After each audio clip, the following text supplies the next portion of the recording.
저는 이제 지방 이식도 한 3,000명 이상 했고 지방 흡입도 3,000명 이상 했으니까 둘 다 많이 했단 말이에요. 제가 지방 이식 그렇게 많이 해봐도 예측이 어렵거든요. 그래서 어떻게 될지 모르니까 처음에는 적당히 하는 게 좋지.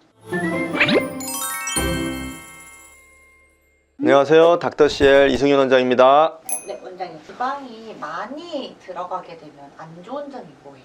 지방이 많이 들어가게 되면 안 좋은 점, 첫째, 누가 봐도 뭐 한 얼굴 약간 성게 느낌? 딱 봐도 이렇게 막 여기 너무 이렇게 볼이 너무 빵빵하고 이마가 너무 볼록하고 부자연스러운 모습? 이제 그게 제일 문제고요. 그 다음에 이제 이게 지방을 넣었으면 살아야 되는데 지방 이식을 너무 한 부위에 집중적으로 막 과하게 하면은 혈관이 이제 자라 들어오다가 너무 이제 뭉텅이로 들어가 있으면은 가운데에는 살지가 못해서 죽을 수가 있어요. 괴사되고. 그러면 그게 어떻게 되냐면은 석회화가 될 수가 있는 거죠. 그래서 이제 석회화 같은 경우는 얼굴에는 잘 안 생기긴 하는데 이마처럼 좀 양이 많이 들어가는 부위에는 좀 그럴 위험이 있는 거죠. 그리고 이제 생착이 잘 되면은 처음에는 잘 돼서 좋다고 하는데 문제가 체중이 조금만 불어도 얼굴살이 과하게 찔 수가 있어요. 그래서 지방 이식 하기 전에 살을 최대한 빼올까요? 이런 분들 되게 많으세요. 왜냐면은 지방 이식을 했는데 살을 빼면 생착이 잘 안 되죠. 그래서 예를 들어 한 55kg인 분이 억지로 뭐 한 5kg 뺐다고 쳐요. 살을 뺀 시점에서 지방 이식을 탁 했어. 근데 살이 갑자기 또 쪄가지고 내가 예측보다 너무 막 찌는 거죠, 얼굴이. 그럼 살 빼고 싶으면 지방 이식하고 빼면은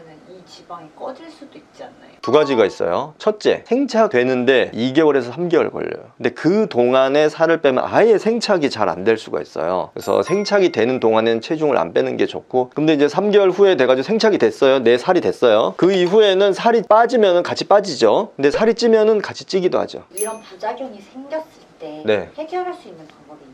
부작용이 예를 들어 볼 쪽에 나는 이 정도까지는 찌기 싫었는데 너무 과하게 돼가지고 누가 봐도 좀 심해 보인다. 저는 이제 지방 이식도 한 3,000명 이상 했고 지방 흡입도 3,000명 이상 했으니까 둘 다 많이 했단 말이에요. 그러면은 저한테는 지방 이식도 많이 하지만 지방 이식을 딴 병원에서 했는데 그게 과주입되거나 과하게 돼서 빼러도 엄청 많이 오세요. 특히 볼살 같은 데를 빼는데 사실 넣는 것보다 빼는 게 거의 10배 어렵다고 보시면 돼요. 제거하는 게 부작용 위험도 훨씬 크고 훨씬 어려운 시술이고 넣은 거를 100% 다 못 뺍니다. 지방 이식을 할 때 근육 속에 엄청 깊은 데도 많이 넣거든요. 그런 데 거는 뺄 수가 없어요. 피부 밑에 들어간 것만 일부 뺄 수 있는 거예요. 그러니까 이제 완전 제거는 어렵죠. 그래서 이제 가장 많이 제거를 찾아오시는 부위가 여기 앞볼 쪽, 여기 팔자지방 쪽부터 여기 앞볼, 요 부위, 여기를 가장 많이 찾아오시는데 거기가 어떻게 되냐면 그냥 누가 봐도 뭘 넣은 것처럼 그렇게 돼 있어요. 여기가 이렇게 돼가지고. 근데 그게 자연스러운 모습이 아니에요. 근데 특히 여기 팔자지방, 앞볼 여기는 지방 흡입 중에 제일 어려운 부위예요. 근데 저는 이제 거기 시술 많이 하지만 시술이 어려워서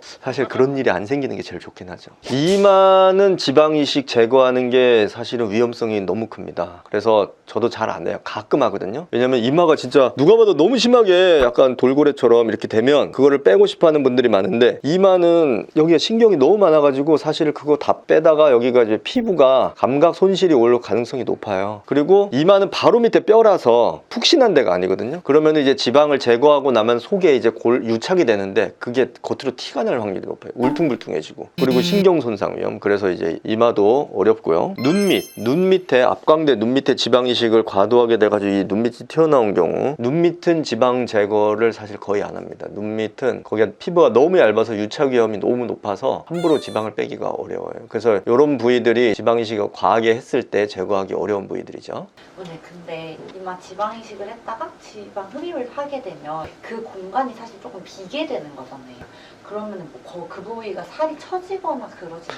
그럴 수도 있죠. 너무 많았던 경우, 그리고 너무 많았던 지방이 너무 오랫동안 10년 만에 오셔가지고 젊을 때는 뺀 만큼 착 붙어요. 근데 40, 50 넘어가면 이제 약간 바람 빠진 풍선처럼 피부도 많이 처질 수도 있고 막 확 늙어 보일 수도 있고 부작용 위험이 있으니까 적당히 빼야지. 근데 지방 이식은 1차, 2차 나눠서 하잖아요. 네. 근데도 과주입 되는 경우가 있나요? 지방 이식이 아까도 말씀드린 것처럼 어떻게 될지 모르니까 예측이 되게 어려워요. 제가 지방 이식 그렇게 많이 해봐도 예측이 어렵거든요. 그래서 1차 때는 적당히 해요. 그리고 2차 때 봤을 때 잘 살아있는 분들은 2차 때 덜 넣어야 돼요. 그분은 생착 잘 되는 분이니까. 근데 진짜 다 빠졌다, 확 빠졌다 그러면은 2차 때 많이 넣어도 되죠. 근데 어떻게 될지도 모르는데 1차부터 막 너무 막 많이 넣었다, 그런 경우에 어떤 분들은 과주입이 될 수도 있겠죠. 그럼 오히려 1차만 했는데 너무 생착이 잘 돼서 2차를 안 하시는 분들도 계신가요? 있죠. 저는 더 이상은 안 해도 될 것 같아요. 아니면은 이런 데는 안 해도 되고 여긴 아쉬우니까 뭐 부분적으로만 하는 분들도 있고요. 오늘은 지방이식 과주입의 부작용과 해결법에 대해서 말씀드렸습니다. 저한테 찾아오시는 분들한테 항상 강조하는 게 과유불급, 덜 넣은 건 더 넣을 수 있다. 많이 넣은 건 빼는 거는 굉장히 어렵다. 저는 막 빵빵히 해달라고 간혹 있는데 그 트렌드 아닙니다, 요즘에. 요즘엔 자연스러운 거. 궁금하신 점 댓글로 남겨주시면 제가 보고 답변을 남겨드리도록 하겠습니다. 이상 닥터CL 이승현 원장이었습니다. 감사합니다.